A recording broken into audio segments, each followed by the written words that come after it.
Hello and welcome to Addiction Recovery Revolution. I'm your host, Debbie Nelson, and I'm really excited to introduce Garden Gate Counseling, Christina Veselak. Hello.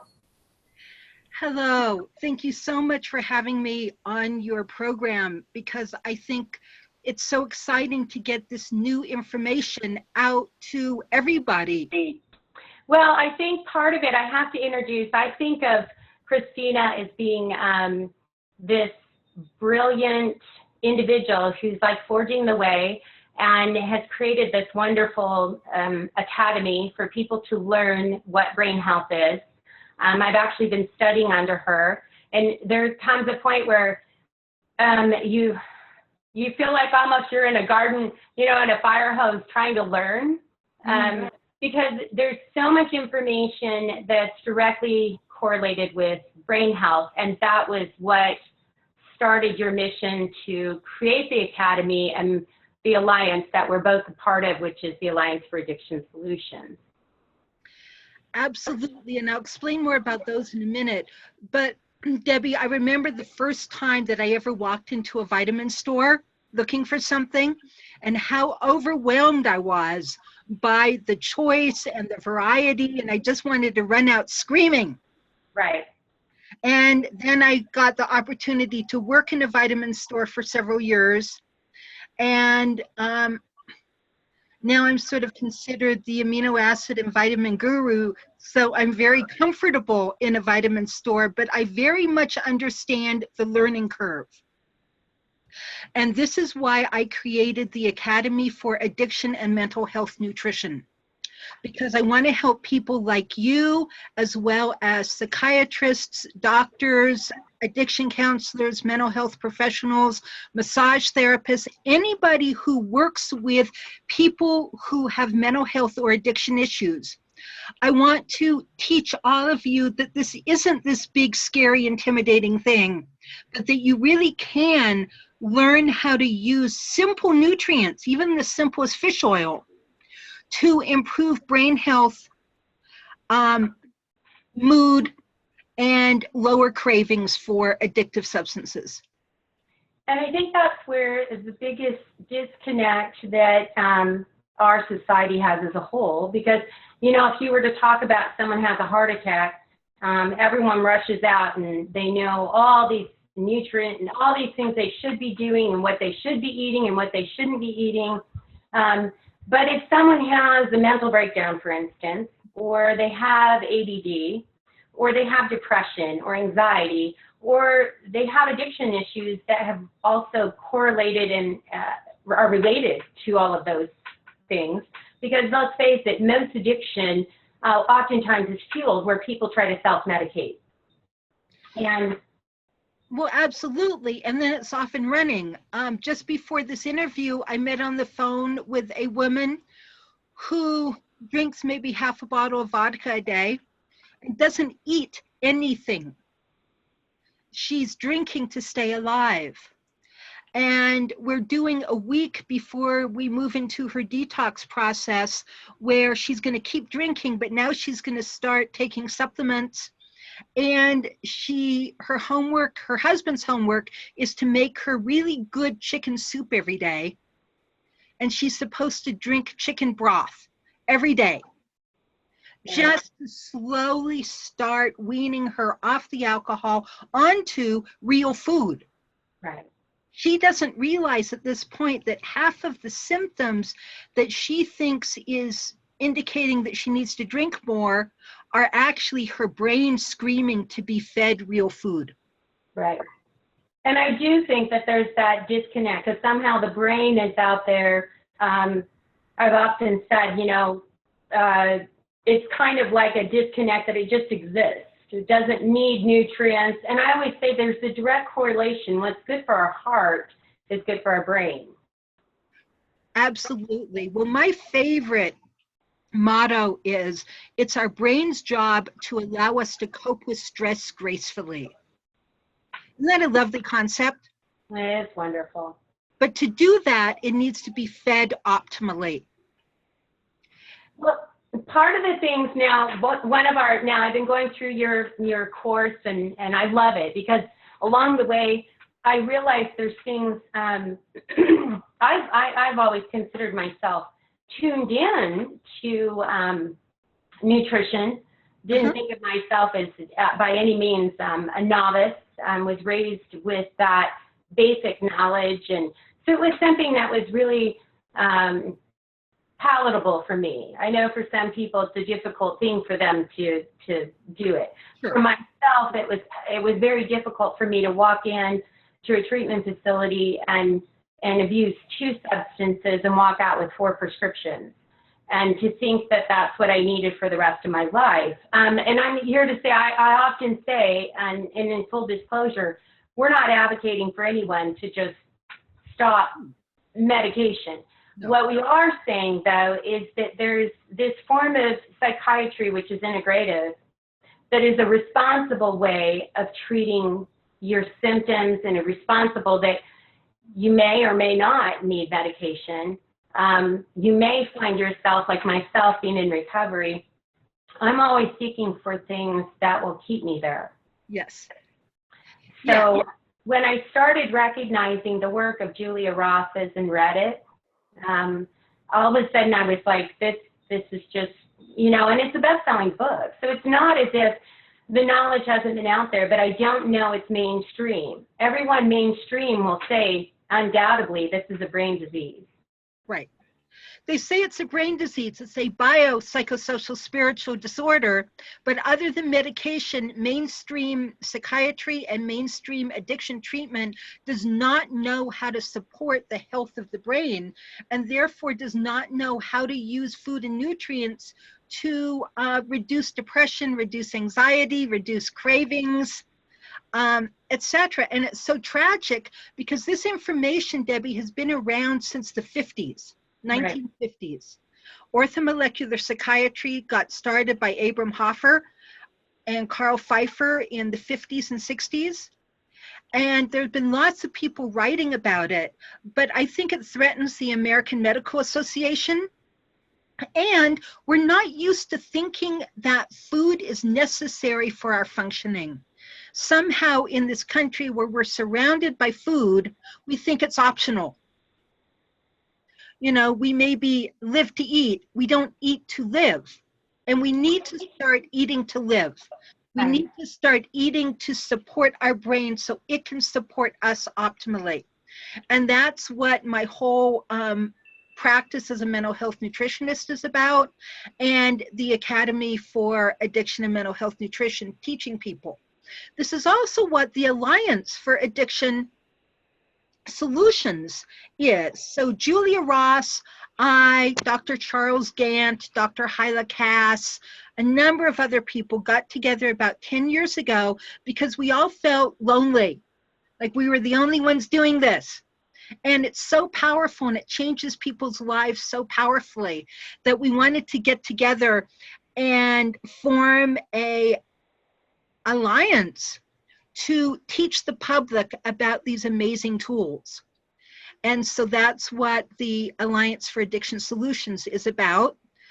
So I want to encourage all of your listeners to go to the website, transformingaddiction.com, read the articles, see what's there, see if there are practitioners in your area, or go on my website as well. And that's why, after being a part of it, I think I told this story one time, but when I went into doing my energy healing, I had a really wonderful story that happened and how I really got introduced to this. It wasn't that I wasn't aware of brain health and all of this. My daughter had suffered from things, and I sought out things on the internet, and but never directly correlated it to addiction in myself. As a parent, you're always like you're trying to help someone else. Right. Went through and was doing a training session with Carolyn Cooper, who I trained under for energy healing. And a woman sat next to me and said, a very gifted individual, and said, I think you're the reason that I'm here. When I said from the start, I knew I wanted to bring my energy healing back to this recovery world, she said, you need to be in touch with Julia Ross and the work of the mood cure. Mm-hmm. This is a piece that's missing. So when I went back home, I got the book and started to read it and started to just feel so passionate about it. So being involved in this feels as if it was truly meant to be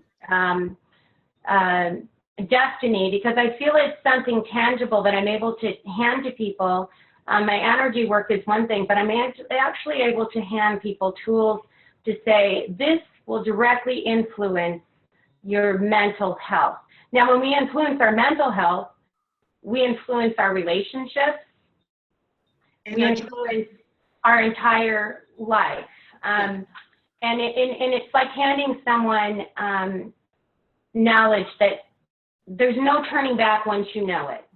So one of the things this last week was one of the testings that we were talking about was blood sugar. And one of the wonderful seminars that you gave and talks was all on blood sugar and how greatly it is not discussed, or knowledge of it and how it affects addiction in particular and mental health, because that's directly correlated.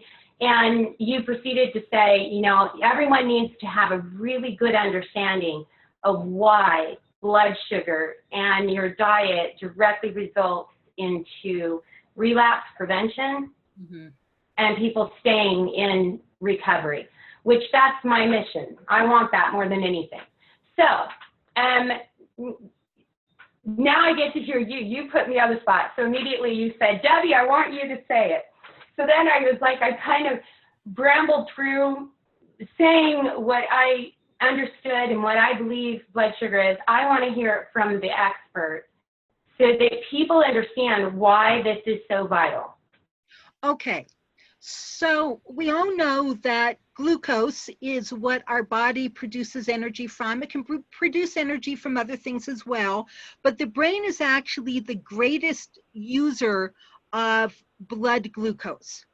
So we eat food, it turns into various things in the bloodstream, but it includes glucose, which is sugar in the blood, and it goes everywhere, and it goes to the brain. Now, what's supposed to happen is we wake up in the morning with a baseline blood sugar level after having not eaten all night, and not supposed to be too low, not supposed to be too high. We eat something healthy, and possibly the blood sugar will raise a little bit as we digest the food. It shouldn't rise very much. And then the brain says, okay, blood sugar, there's sugar in the blood. Pancreas, do your thing. And the pancreas secretes insulin, which attaches to the sugar molecule, goes to the nearest muscle cell, knocks on the door, and says, hi, I'm insulin. You should know me. I have some sugar for you. Do you want it? And the cell takes the sugar and stores it or utilizes it, and insulin goes away. So over a 3 to 4 hour period, blood sugar gently rises and gently falls. So it's this gentle wave throughout the day. That's normal, that's healthy. What happens if we have hypoglycemia, and when we've tested, we found that 80 to 100% of all recovering alcoholics have medical hypoglycemia. And I just looked at records from a treatment program that does a 4-hour glucose tolerance test, and 100% of all the non-alcoholic addicts also met the medical criteria for hypoglycemia, which means that when you eat, your blood sugar goes way too high. But this is also true for many of the rest of us. If we eat really a high carbohydrate or sugar diet, our blood sugar is going to go way too high also. The brain then says, oh, blood sugar way too high, this could be dangerous, and it could be. Let's do something. And so the pancreas secretes too much insulin. Blood sugar is now dropping too fast. Brain doesn't like that either. Brain says, oh no, blood sugar dropping way too fast, that could be dangerous, and it could be, it could kill us. Do something. And so the adrenals now enter the picture. They weren't in the picture before with this nice gentle wave, but with this sharp spike and then sudden drop in blood sugar levels, the adrenals enter the picture and secrete adrenaline.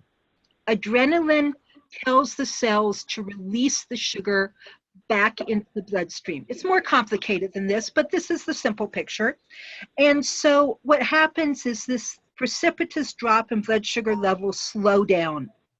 But adrenaline does other things. It puts us into the sympathetic nervous system, which is the fight-flight nervous system, okay? So now we're looking for a fight. We're looking for danger. We're activated. The prefrontal cortex begins to shut down, go offline. The reactive, primitive, reptilian brain activates itself. Well, that's where the addict lives, to put it in simple language. And so what happens is we're now activated. We're now reactive. We're now emotionally upset.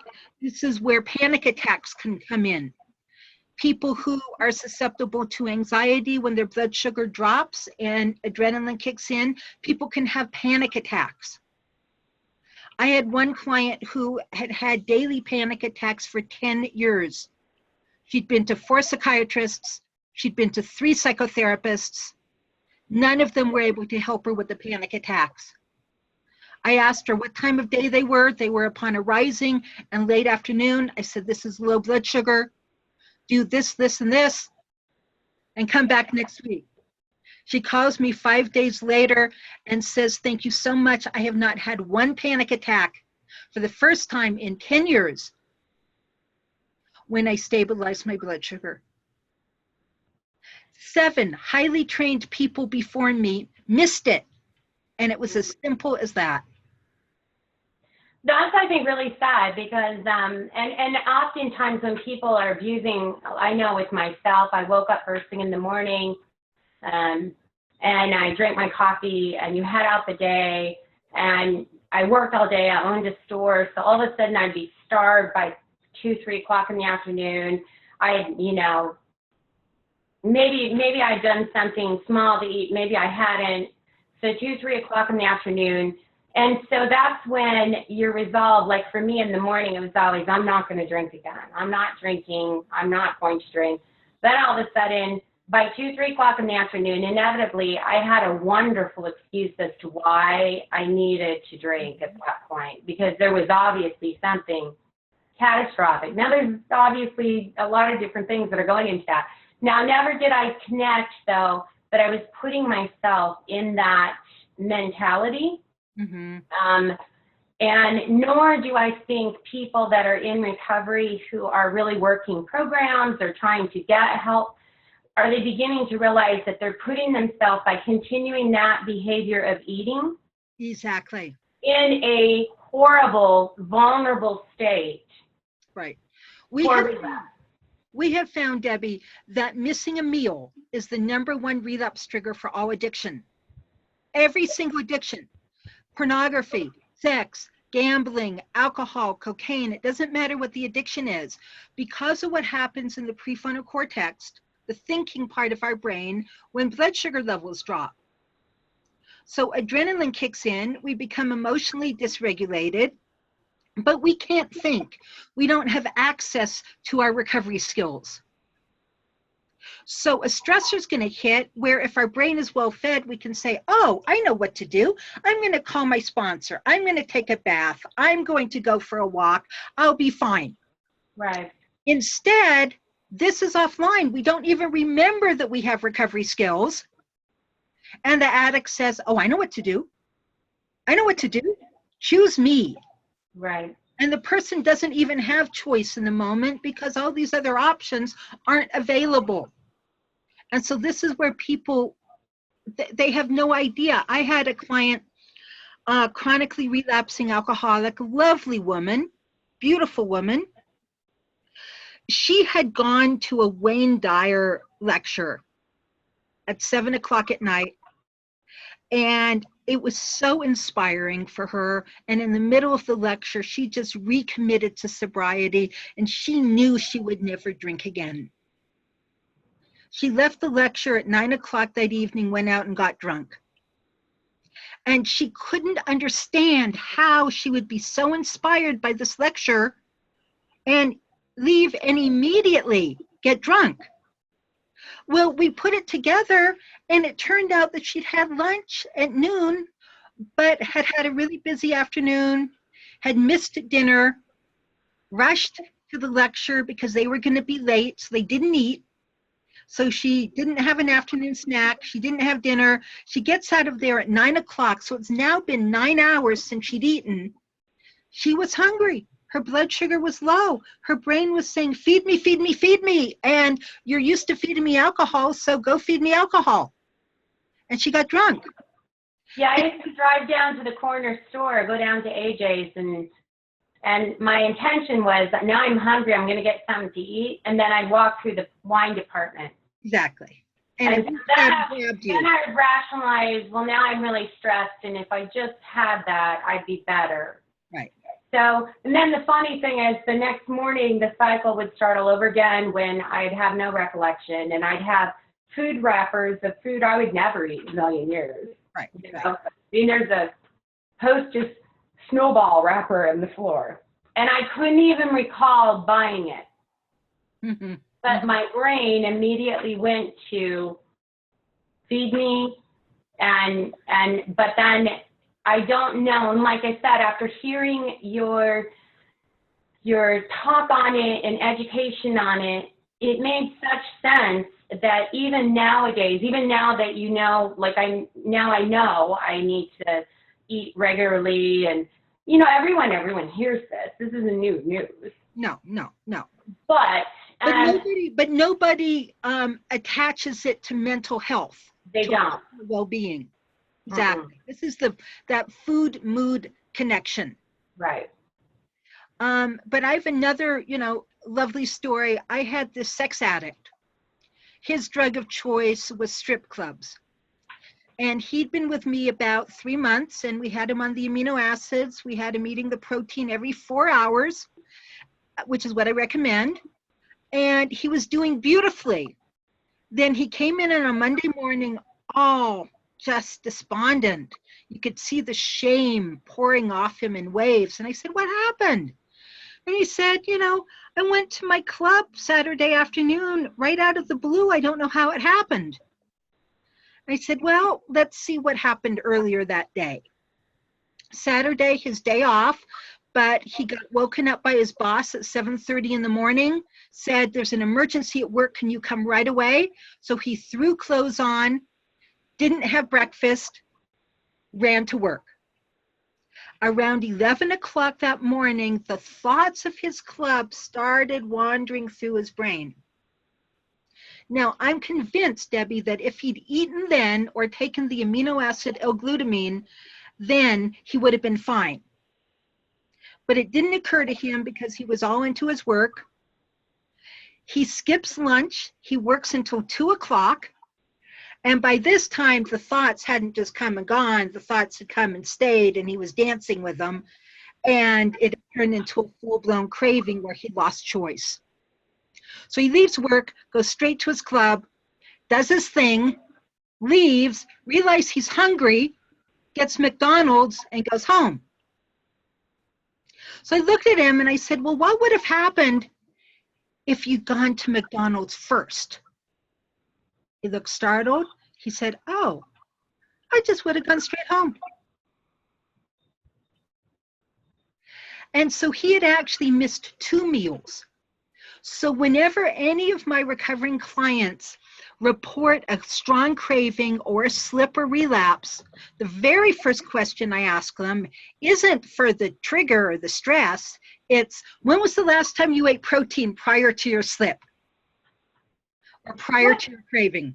What a wonderful tool, just because everyone always talks about triggers and what was your trigger, where was it?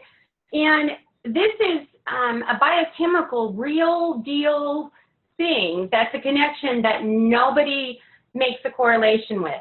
Because what you're saying is exactly what I did. I drove and I immediately got wine. Mm-hmm. Then I ate. Right. Yes. Because my mind already went to there. I'd gone all day long without eating. Exactly. put a sign on my door that I'll be back in 15 minutes. But, you know, I'll just have my happy hour, my one drink. Your one drink, right? And then it was my bottle.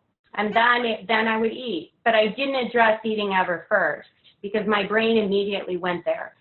So what you're saying is a huge tool of education that people don't get in traditional settings.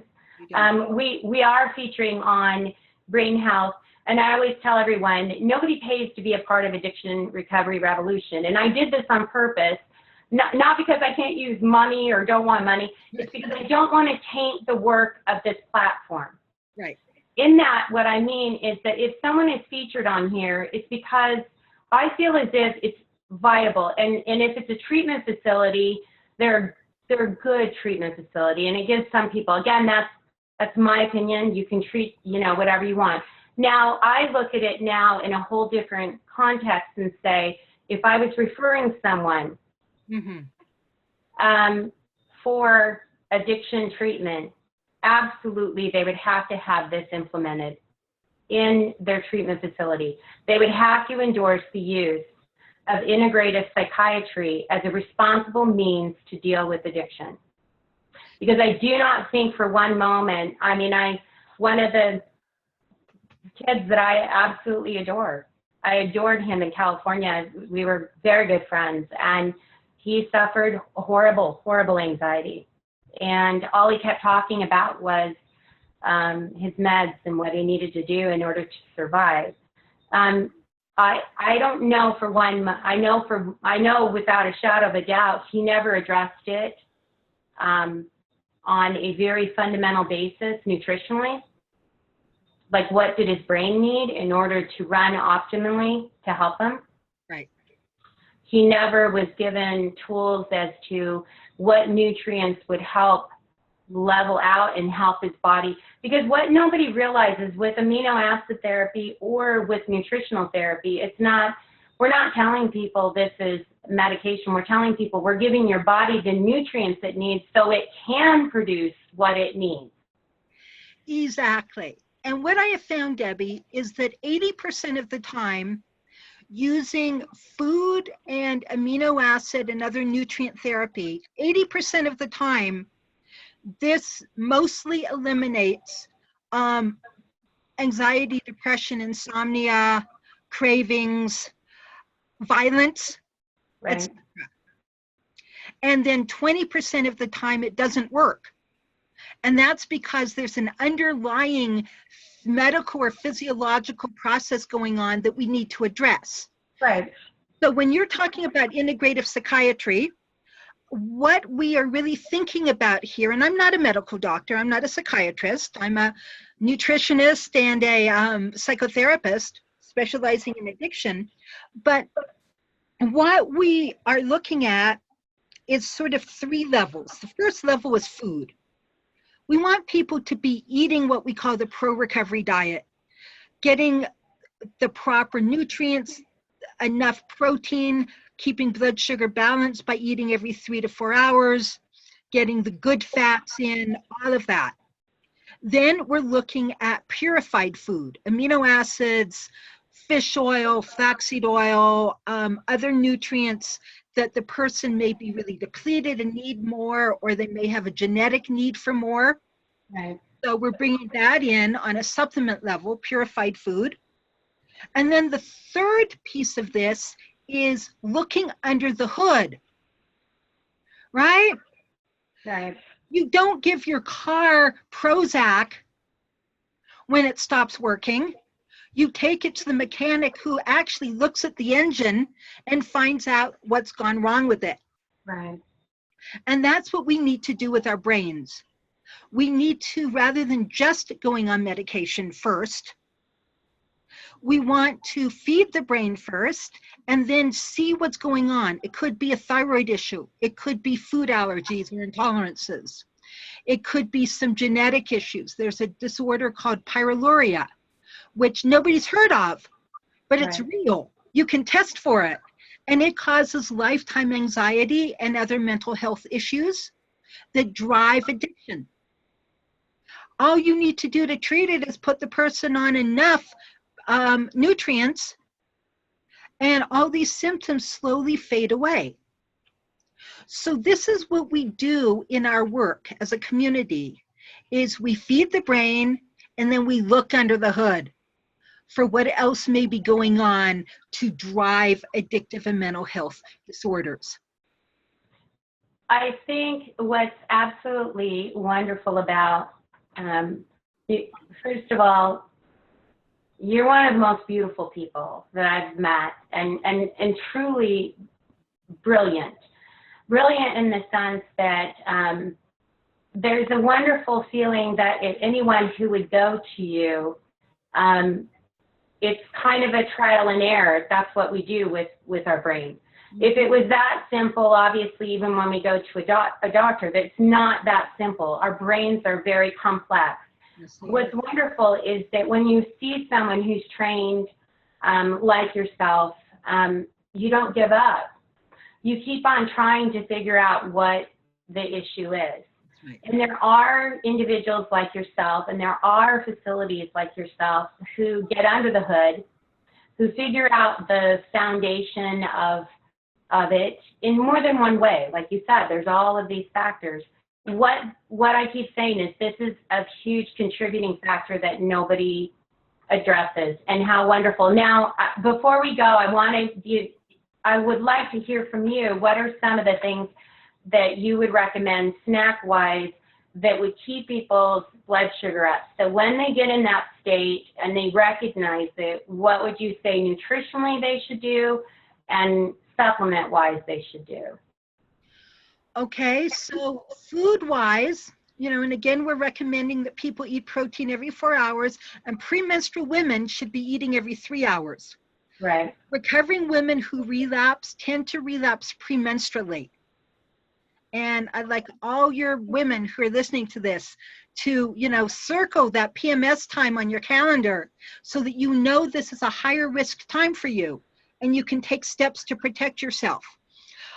So food, a hard-boiled egg with some baby carrots, hummus and celery. If you're okay with milk, and not everybody is, some mozzarella cheese sticks with an apple. You notice how I'm pairing a protein with a complex carb with some fat in there. Right. It could be some beef jerky. Beef jerky by itself is good. I would still like to add a complex carb to that. And that could be some fruit. It could be some vegetables. It could be some whole grain, crackers. There's some healthier ones out there. So, and you can make beef jerky yourself that's absolutely delicious and doesn't have garbage in it. Right. So that's the idea. Right. We're looking at a bare minimum of 15 grams of protein. Most people need more, but sometimes people look at me and say, oh my God, that's too much. So minimum 15 grams of protein every 4 hours, starting within an hour of getting up in the morning. And I've noticed with myself, we've featured people that specialize in the food. And when you start Googling people, and obviously she coaches and teaches people a whole aspect of this that's a whole different level. Patty Reese has amazing knowledge that's amazing all in itself, and she's the president of the Alliance for Addiction Solutions. And so it's amazing when you start empowering people with it, it can be really that simple to help you. It can be really that simple. And if you don't have access to food in that moment, I recommend that all my clients carry around with them the amino acid L-Glutamine. Mm-hmm. Because 1,000 milligrams of glutamine, either opened and popped under the tongue or just swallowed with water. You cannot take it with food because it does something different if you take it with food. But if you take it between meals, it actually feeds your prefrontal cortex and appears, there's not been enough research, but it appears to bring it back online, allows you to access your recovery skills again lowers your craving for alcohol and sugar, etc. So, you know, in old time AA, the sponsors would say to their sponsees, you know, carry a little baggie of hard candy with you if you get a craving. We say, carry a little baggie of glutamine with you if you Right. get a craving. Right. Much And better that's for such you. a foreign thing. I mean, we're talking, these are hardcore issues that we're dealing with right now. This opiate addiction crisis that we have, this heroin crisis that we have to start scaling up and starting to learn areas that we need to address within addiction recovery so that we can increase the rate of people recovering. Yes. And you are a huge factor of that, and integrative and having people learn this knowledge is a huge factor that needs to be addressed and not have it be such a disconnect. It's going to be increasingly difficult for you if you're living off of rock stars and cigarettes or vaping. Yeah. That if you don't think for one moment that that's attributing to a higher percentage of people who are going to be relapsing, you're wrong. And so if you want to scale recovery and you want to stay in recovery, I highly recommend that you start to educate yourself and seek out individuals like Christina, like myself, like Patty, like anyone that you could find on this website that are going to help you understand and, you know, read the books that are out there that are related to it. Read the Mood Cure, which will change your life and your mentality as to what. Also, Debbie, the book 7 Weeks to Sobriety. Right. Is an amazing book. It was written by Joan Larson, whose son killed himself, we think, on a low blood sugar on Christmas Day after he'd gotten out of treatment. And she was so upset by this that she went and got her doctorate in human nutrition and started a treatment program in Minneapolis like 30 years ago, applying all these principles to addiction recovery. And her book, 7 Weeks to Sobriety, and her following book, Depression Free Naturally, are wonderful guides. Right. And I think if people just start on this avenue, I mean, this is a little summit. We're going to be having another really large one. The Alliance is going to be putting on that's going to also, you know, showcase even more people and the work that they've done. And it just, like you said, I love your analogy that it's just one of many things. We get under the hood first, and then we continue on. That it's not just a single-minded approach. And that's where I think we really, honestly, in addiction, have created the grave statistics is if you take recovery as a single-minded approach and feel as if you're done, never stop learning, never stop growing, and never stop being susceptible to learning. And this is biochemistry. This is real. This is something tangible. You don't have to, this is real. That's right. And you can do it yourself. Right. I definitely believe in empowering my clients to do it themselves. Right. So to that end, my level 1 training, which is amino acid therapy and food, the online course is starting in September. But we also have a very exciting live intensive weekend coming up in Salt Lake City, the first weekend in November. Yep. And we're going to be teaching in this 3 days all of the content. Huh? I said I'm going to be there. Yes, that's going to be wonderful. So we're going to be teaching all the content of the level 1 training in this 3 days. You won't get the coaching that you get on the online course, but you get the information. And I really want to encourage all of your listeners to come join us in Salt Lake City and meet this community and get energized and get hope. We need hope, Debbie. Yeah. And this approach, the third leg of the stool, gives us hope. Right. Well, Christina, thank you again for taking the time to be a part of Addiction Recovery Revolution. And the links for Christina's work and how to be involved with all of the things that we spoke about will be linked with this video. But you're more than welcome to go ahead and just say it for those that want to be able to write it down. It will be linked, however, with your video. Okay. But I do like to always give people the opportunity if there's phone numbers and ways that they can directly be in contact with you. So my phone number is 303-888-9617.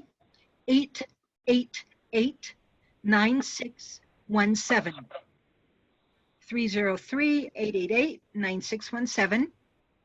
My email address is just my name, Christina Veselak, @gmail.com. And then the URL for the Academy is addictionnutritionacademy.com. Wonderful. Thank you, Christina. You're a wonderful, beautiful, brilliant person that I've learned so much from and continue. I look forward to continuing my journey of education because I feel so passionate about this mission statement. So You're so welcome, Debbie. Thank you for having me on your show. Thank you. Bye-bye.